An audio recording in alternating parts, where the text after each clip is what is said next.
അസ്സലാമു അലൈക്കും പ്രിയപ്പെട്ട 6ാം ക്ലാസ്സിലെ വിദ്യാർത്ഥികളെ. ഇൻഷാ അല്ലാ ഇന്ന് നമ്മൾ നോക്കാൻ പോകുന്നത് തജ്വീദിലെ 3ാമത്തെ പാഠമായ അഹ്കാമുൻ നൂനി സാക്കിനത്തി വത്തൻവീനി. സാക്കിനായ നൂനിന്റെയും തെൻവീന്റെയും ഹുക്കുമുകളെ കുറിച്ചാണ്. അത് വന്നാൽ എങ്ങനെയാണ് ഓതേണ്ടത് എന്നുള്ള കാര്യങ്ങളാണ് ഇന്ന് നമ്മൾ പഠിക്കാൻ പോകുന്നത് കേട്ടോ. പാഠം നോക്കാം. ഫസ്റ്റ് പാരഗ്രാഫ് കേട്ടോ. ഖുർആൻ പാരായണം ആസ്വാദകരമാകണമെങ്കിൽ ശ്രദ്ധിക്കേണ്ട വളരെ പ്രധാനപ്പെട്ട ഒരു ഘടകമാണ് മീമിലും നൂനിലും വരുന്ന ഉന്നത്ത്. അവ ഖുർആൻ പാരായണം നല്ല ആസ്വദിക്കാൻ പറ്റിയ രീതിയിൽ നല്ല ഭംഗി ശൈലിയൊക്കെ ഉണ്ടാവണമെന്നുണ്ടെങ്കിൽ നമ്മൾ ഒത്തു കേൾക്കുമ്പോൾ ബാക്കിയുള്ളോള് ശ്രദ്ധിക്കണം എന്നുണ്ടെങ്കിൽ പ്രത്യേകിച്ച് നമ്മൾ എന്ത് ചെയ്യണം? മീമിലും നൂനിലും വരുന്ന ഉന്നത്ത് അഥവാ നിയമങ്ങൾ മണിക്കാനുള്ളതൊക്കെ എന്താവണം? നമ്മൾ കറക്റ്റ് ഉച്ചരിച്ചാൽ നമ്മുടെ ഖിറാഅത്ത് എല്ലാവരും ശ്രദ്ധിക്കപ്പെടും ട്ടോ. അതാണ് പറയുന്നത്. സുക്കൂനുള്ള മീമിന്റെ നിയമങ്ങൾ നാം കഴിഞ്ഞ ക്ലാസ്സിൽ പഠിച്ചത് ഓർക്കുന്നുണ്ടല്ലോ. അഥവാ 5ാം ക്ലാസ് നിങ്ങളൊക്കെ പഠിച്ചു കഴിഞ്ഞാണ് സുക്കൂനുള്ള മീമിന്റെ നിയമങ്ങൾ. അപ്പൊ അതിന്റെ ബാക്കിയാണ് ഇനി പഠിക്കണം ട്ടോ. ഇനി നമുക്ക് നൂനിൽ ശ്രദ്ധിക്കേണ്ട ഉച്ചാരണ നിയമങ്ങളെ കുറിച്ച് പഠിക്കാം. തജ്വീദിൽ നിയമങ്ങളിൽ നാം പഠിക്കേണ്ട വളരെ പ്രധാനപ്പെട്ട അക്ഷരമാണ് സുക്കൂനുള്ള നൂന്. തജ്വീദിന്റെ നിയമങ്ങൾ പഠിക്കുമ്പോൾ ഇതിൽ വളരെ പ്രധാനപ്പെട്ട ഒന്നാണ് സുക്കൂനായ നൂന് വന്നാൽ എങ്ങനെ അവിടെ നിയമങ്ങൾ എന്നുള്ളത്. സുക്കൂനുള്ള നൂനിന്റെ അതേ ശബ്ദത്തിൽ ഉച്ചരിക്കുന്ന മറ്റൊന്നു കൂടിയുണ്ട്. അതാണ് തെൻവീന്. ഇത് ഫത്ഹ്, കസ്ർ, ളൊമ്മ് എന്നീ 3 ഹറക്കത്തുകളിലും വരുന്നതാണല്ലോ.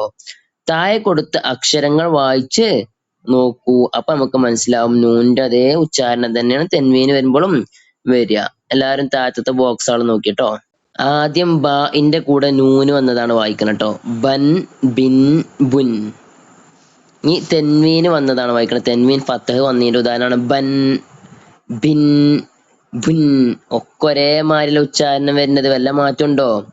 ഇല്ല. അതാണ് മുകളിലെ പാരഗ്രാഫിൽ പറഞ്ഞ കേട്ടോ.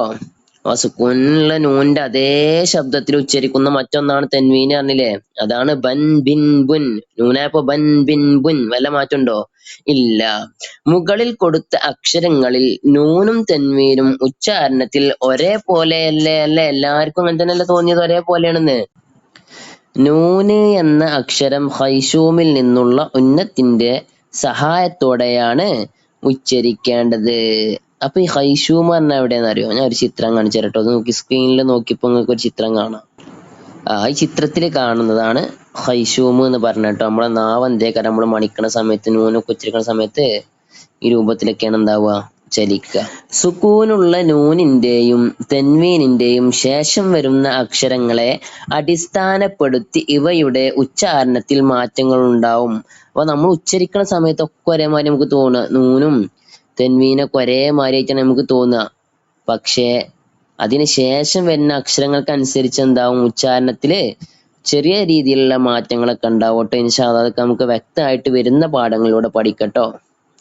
ഇനി നോക്കിയ ബോക്സിൽ പറയണ എന്താണ്? സൂറത്തുൽ ഹാശിയത്തിലെ ആദ്യത്തെ 8 ആയത്തുകളുടെ പാരായണം ശ്രദ്ധയോടെ കേൾക്കാം. ഈ പാരായണത്തിൽ സുക്കൂനുള്ള നൂനിന്റെയും തെൻവീനിന്റെയും ഉച്ചാരണ വ്യത്യാസവും ഉന്നത്തും ശ്രദ്ധിക്കൂ. അപ്പൊ നമ്മൾ ഒന്നുമില്ലെങ്കിൽ QR കോഡ് സ്കാൻ ചെയ്ത് എന്താവുക? സൂറത്തുൽ ഹാശിയ കേൾക്കുക. അല്ലെങ്കിൽ കമന്റ് ബോക്സിൽ ലിങ്ക് ഇട്ടിട്ടുണ്ട്, അതിൽ പോയിട്ട് കേൾക്കുക. ആ സമയത്ത് നമ്മൾ ഖുർആൻ തുറന്നു വെക്കുക, എന്നിട്ട് നോക്കുക സുക്കൂനുള്ള നൂന് വരുന്ന സമയത്തും തെൻവീന് വരുന്ന സമയത്തും എങ്ങനെയൊക്കെയാണ് ഉച്ചാരണം വരുന്നത്, മാറ്റം ഉണ്ടോ ഇല്ലയോ എന്നുള്ളത് ശ്രദ്ധിച്ച് മനസ്സിലാക്കട്ടോ. നാം കേട്ട പാരായണത്തിൽ ചില നൂനുകളും തെൻവീനുകളും കൂടുതൽ മണിച്ച് ഉച്ചരിക്കുന്നല്ലേ, അഥവാ കുറെ നേരം മണിക്കണ ചില സ്ഥലങ്ങളുണ്ട്. ചിലത് തീരെ മണിച്ചിട്ടില്ല, പെട്ടെന്ന് ഓതിപ്പോണുണ്ട്. ചിലത് വ്യക്തമായി ഉച്ചരിച്ചിട്ടുണ്ട്, ചിലത് വ്യക്തമായി ഉച്ചരിച്ചിട്ടില്ല. അവ നൂന് നേരെ പറഞ്ഞിട്ടുണ്ട്, മിന്ന് പറഞ്ഞിട്ടുണ്ടാവും. ചിലത് മിർ റബ്ബിനേക്കാരം നൂന് നേരിക്കിന് പറയൂല, അങ്ങനെ ഉച്ചരിക്കണുണ്ടാവും. ഈ വ്യത്യാസങ്ങൾ മനസ്സിലാക്കാൻ സാക്കിനായ നൂനിന്റെയും തെൻവീനിന്റെയും നിയമങ്ങൾ നമുക്ക് പഠിക്കാം. അപ്പൊ സാക്കിനായ നൂനിന്റെയും തെൻവീനിന്റെയും നിയമങ്ങൾ 5 ആകുന്നു. ഏതൊക്കെയാണത്? ഒന്ന് അൽ ഇഖ്ഫ ആണ്, രണ്ടാമത്തത് ഇദ്ഹാറാണ്, മൂന്നാമത്തെ ഇസ്ഗാമും ബി ഉന്ന, ഇദ്ഗാമും ബിലാ ഉന്ന, ഇക്ലാബ്. ഇങ്ങനെ 5 ഇതൊക്കെ നിങ്ങൾ മുൻ കഴിഞ്ഞ ക്ലാസ്സുകളിലൊക്കെ ചെറിയ രൂപങ്ങളിൽ പഠിച്ചിട്ടുണ്ടാവും. ഇൻഷാ അല്ലാഹ് ഈ വർഷം നമുക്ക് 6ാം ക്ലാസ്സിൽ വളരെ വ്യക്തമായിട്ട് തന്നെ പഠിക്കാം. അപ്പൊ ഈ പാഠത്തുനിന്ന് പഠിക്കേണ്ട ഏറ്റവും പ്രത്യേകമായ പ്രധാനപ്പെട്ട ഒരു പോയിന്റ് ആണ് സാക്കിനായ നൂനിന്റെയും തെൻവീന്റെയും നിയമങ്ങൾ എത്രണ്ണാണ് ഏതൊക്കെയാണെന്നുള്ളത്. എത്രണ്ണാണ്? 5 ഏതൊക്കെയാണ്? ഇഖ്ഫാ, ഇദ്ഹാർ, ഇദ്ഗാമും ബി ഉന്ന, ഇദ്ഗാമും ബിലാ ഉന്ന, ഇക്ലാബ് എന്നീ 5 ഇനി നമ്മൾ തദ്രീബാത്ത് ജസ്റ്റ് ഒന്ന് പറയാട്ടോ. ഒന്നാമത്തെ ചോദ്യമാണ് സൂറത്തു നബയിലെ സുക്കൂനുള്ള നൂന് വന്ന 5 പദങ്ങൾ കണ്ടെത്തി എഴുതുക. അപ്പൊ സൂറത്തു നബ് പറഞ്ഞ അമ്മയത്തസാലും എന്നുള്ള സൂറത്തുണ്ടല്ലോ, അത് എടുക്കുക. എന്നിട്ട് സുക്കൂനായ നൂന് വന്ന 5 പദങ്ങൾ എഴുതാനാണ്. 1-2 ഞാൻ കാണിച്ചു തരാം കേട്ടോ.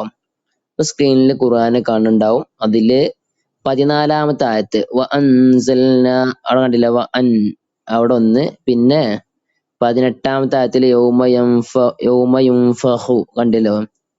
അപ്പൊ ഈ രൂപത്തിലാണ് എഴുതേണ്ടത്. 5 എഴുതണം. അടുത്ത ക്വസ്റ്റ്യൻ ആണ് സൂറത്തുൽ മുൽക്കിൽ വന്ന തെൻവീനുള്ള 5 പദങ്ങൾ കണ്ടെത്തി അവയുടെ തൊട്ടുടനെയുള്ള പദങ്ങളും ചേർത്ത് എഴുതുക. അപ്പോ നോക്കട്ടോ, തെൻവീൻ വന്നത് അതിന് ശേഷമുള്ള പദങ്ങളും കൂടെ വേണം എഴുതാന്. വെറും അത് മാത്രം എഴുതിച്ചിട്ട് കാര്യമല്ല. ഉദാഹരണം നോക്കുക. സൂറത്തുൽ മുൽക്ക് എന്ന് പറഞ്ഞാല് തബാറക്കല്ലദീ എന്നുള്ള സൂറത്ത്. അപ്പൊ ഇതിൽ തെൻവീൻ വന്നത് ഇപ്പോ ഉദാഹരണത്തിന് ഒന്നാമത്തതാ അമലൻ വഹുവ, അപ്പൊ 2 എഴുതുക. പിന്നെ സബ്അ സമാവാതിൻ തിബാഖ, അപ്പൊ 2 എഴുതുക.